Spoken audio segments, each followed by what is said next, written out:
Doctor Ashish Tiwari, physician, ACS health Mumbai से हमारे साथ इस वक्त हैं। सर, आपके पास आते हुए पहली वेव और दूसरी वेव में एक अंतर नजर आता है। भले ये घातक नहीं है, लेकिन हम देख रहे हैं कि बहुत ज्यादा लोग हॉस्पिटलाइज हो रहे हैं, इस स्थिति में पहुंच जा रहे हैं कि हॉस्पिटल में और फिर ऑक्सीजन की कमी का, ये रेमडेसिविर की कमी, ये फेस करना पड़ रहा है। अब एक तो पहले ही फेज में जब लोग कहते हैं कि नहीं कोरोना ना हो, शायद ये वायरल हो, उस फेज में क्या टिप देंगे सर? क्या करना चाहिए एक आम इंसान को? और अगर मानिए दोनों चीजें नहीं मिल पा रही, रेमडेसिविर नहीं मिल पा रहा, ऑक्सीजन नहीं मिल पा रहा, तो ऐसे में एक आम आदमी क्या करे? कोई तरीका है बचाव का?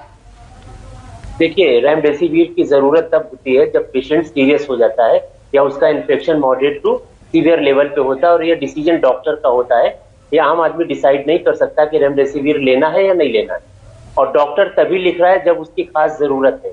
अगर रेमडेसिविर इस मौके पर नहीं मिलेगी तो पेशेंट को जो फायदा होने वाला है वो फायदा उसको नहीं मिलेगा। और ये इसको डिसाइड करना, जैसे मैंने कहा, कि पेशेंट के हाथ में नहीं है, तो अल्टीमेटली उसका नुकसान होने वाला है। दूसरी बात ऑक्सीजन की है। अगर ऑक्सीजन का सेचुरेशन आपका डाउन होता जा रहा है, उसका तरीका यही कि ऑक्सीजन का सेचुरेशन बढ़ाया जाए, यानी कि ऑक्सीजन लगाई जाए। ऑक्सीजन सिलेंडर की जरूरत होती है या वेंटिलेटर के थ्रू कभी कभी ऑक्सीजन दी जाती है। अब ऑक्सीजन ही नहीं होगी तो ऐसा दूसरा कौन सा तरीका जिससे शरीर में ऑक्सीजन बढ़ा दी जाए? यानी कि इस कंडीशन में भी पेशेंट का नुकसान होना तय है। तो रेमडेसिविर, ऑक्सीजन, ये इमरजेंसी मेजर्स हैं। इनकी उपलब्धता को हर सरकार को सुनिश्चित करना ही होगा। इतने एक साल से हम लोग स्ट्रगल कर रहे हैं। शुरू के जो महीने थे 2020 के मार्च, अप्रैल, मई, तब हम ये मान सकते थे कि अचानक से कोई बहुत बड़ी विपदा आई। हम तैयार नहीं थे, तैयारी करने में समय लगा। अब हम इसके बारे में बहुत कुछ जान चुके हैं। अब ये बहाना नहीं चलने वाला कि हमारी तैयारी नहीं थी, पेशेंट सही कहा सर आपने। लेकिन ये बताइए, इस स्थिति में कोई ना पहुंचे, इसके लिए क्या करे? क्यों पहुंच जा रहे हैं लोग? ये प्रिवेंशन वाली बात है। इसके लिए भी साल भर से एक मुहिम चल रही है कि कोविड अप्रोप्रिएट बिहेवियर, यानी कि आप घर से बाहर निकले तो मास्क पहने जिसमें नाक और मुंह दोनों कवर हो, 2 मीटर की दूरी मेंटेन हो, और जहां भी आप बाहर निकले और अपने मुंह को टच करना हो या किसी भी चीज को टच करते तो हैंड सैनिटाइजेशन करना बहुत जरूरी है। सर, एक और मैं छोटा सा सवाल इंपॉर्टेंट इसमें ऐड कर रही हूँ लोगों के लिए है कि अब ऐसी सिचुएशन है कि हम और आप हॉस्पिटल नहीं जाना चाहते हैं, तो जो प्राथमिक तैयारियां हैं, कदम हैं, घर पे क्या वो सुविधाएं हम रखें, दवाइयां, क्या प्रिकॉशन लें सबसे पहले? क्योंकि सबको जगह नहीं मिल सकती इस वक्त अस्पताल में, वो चाहे बच्चे हो, बुजुर्ग हो, नौजवान हो, सभी के लिए सर आपसे मैं जानना चाहती हूँ। इसके लिए मैं बहुत एक अच्छी टिप देना चाहूंगा, जिसको होम आइसोलेशन या होम क्वारंटीन में डिफाइन कर सकते हैं। होम आइसोलेशन उसका करना चाहिए जिसकी बीमारी कंफर्म हो गई है।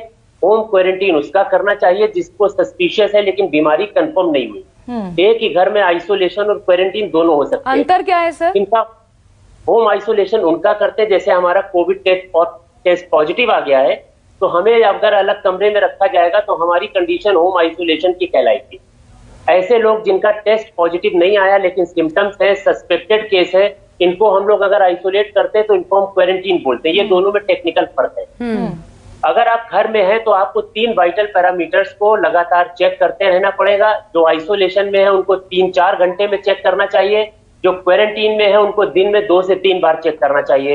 ये 3 इंपॉर्टेंट पैरामीटर्स क्या है? सबसे पहले अपना टेम्परेचर चेक करते रहिए। नॉर्मली टेम्परेचर 98.6 डिग्री फ़ारेनहाइट का होता है, जो हम लोग आमतौर पे जानते हैं। इससे 1 डिग्री ऊपर और 1 डिग्री नीचे ये वेरिएशन होता है। इससे भी ऊपर चला जाए तो यानी कि आपको टेम्परेचर है, ये रिकॉर्ड मेंटेन करिए। अगर ये टेम्परेचर बना रहता है अपने डॉक्टर से संपर्क करिए। सर बहुत संक्षेप में जवाब दीजिएगा। दूसरी चीज ये है कि आपका पल्स ऑक्सीमीटर, एक जो डिवाइस आती है, उससे आपको अपना ऑक्सीजन का सेचुरेशन लेवल देखना है।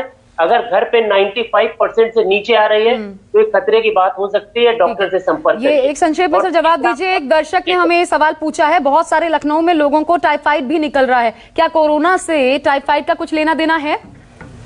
कोरोना के साथ साथ टाइफाइड एक को इन्फेक्शन हो सकता है, या टाइफाइड एक आइसोलेटेड अलग से इन्फेक्शन हो सकता है।